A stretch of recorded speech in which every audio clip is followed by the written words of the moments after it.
विराटनगर 10 संसारीमा स्थान नजिकै रहेको सेमी एजुकेशन फाउन्डेशनले विभिन्न विषयको कक्षा सञ्चालन गरिरहेको छ।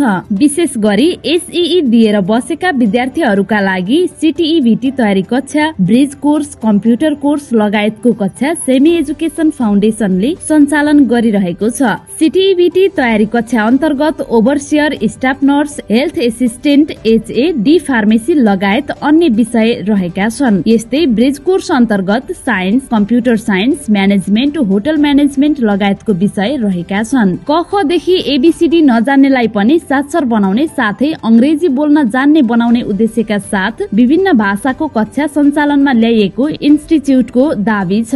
उत्कृष्ट इन्जिनियर तथा प्राध्यापकद्वारा सञ्चालित यो इन्स्टिच्युटको पूर्वमा एकमात्र संस्था भएको सञ्चालकको भनाइ छ। उनीहरूको अनुसार सेमीमा अध्ययन गर्ने विद्यार्थीहरूले सर्वोत्कृष्ट नतिजा ल्याउन समेत सफल भएका छन्। जेहेन्दार विद्यार्थीलाई 100% छात्रवृत्ति दिने समेत व्यवस्था रहेको र अंग्रेजी भाषा सिक्दा सेन्टरले ग्यारेन्टीका साथ आफूले शुल्क तिरेको कोर्स नजानेसम्म पढ्न पाइने व्यवस्था रहेको छ। विद्यार्थीले अध्ययन गर्न चाहेको समय अनुसार कक्षाको समय उपलब्ध हुनेछ।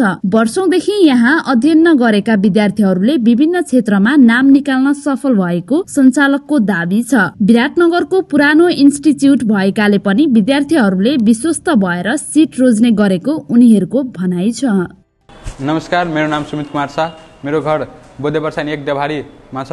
म गाउँकै विद्यालय श्री राजा तुलसीलाल जनतामा कक्षा 10 पढेर म विराटनगर आएँ। विराटनगर आएर इन्ट्रान्स प्रिपरेसनको लागि सेमी एजुकेसनल फाउन्डेसनमा एडमिसन लिए र डिप्लोमा इन जेनरल मेडिसिनमा इन्ट्रान्स प्रिपरेसन गरेँ। अनि म कोशी प्रदेश सेमी एजुकेसनल फाउन्डेसनमा राम्रा गाइडेन्सहरू पाएँ। त्यता राम्रा टिचरहरू थियो, विकली टेस्ट राम्रो हुन्थ्यो, त्यता प्रोफेन्स पनि मेरो राम्रो थिए। अनि म कोशी प्रदेश टप गर्न सफल भएँ। अनि सेमी एजुकेसनल राम्रो छ। तपाईहरू पनि सेमी एजुकेसनलमा आएर इन्ट्रान्स तयारी गर्नुहुन्छ। SEMI is the best educational foundation in Viratnagar. Thank you. SEMI institution is that institution where we get quality education. It provides us best education and helps to make our future bright. And at last, I want to say that I am highly satisfied. Thank you.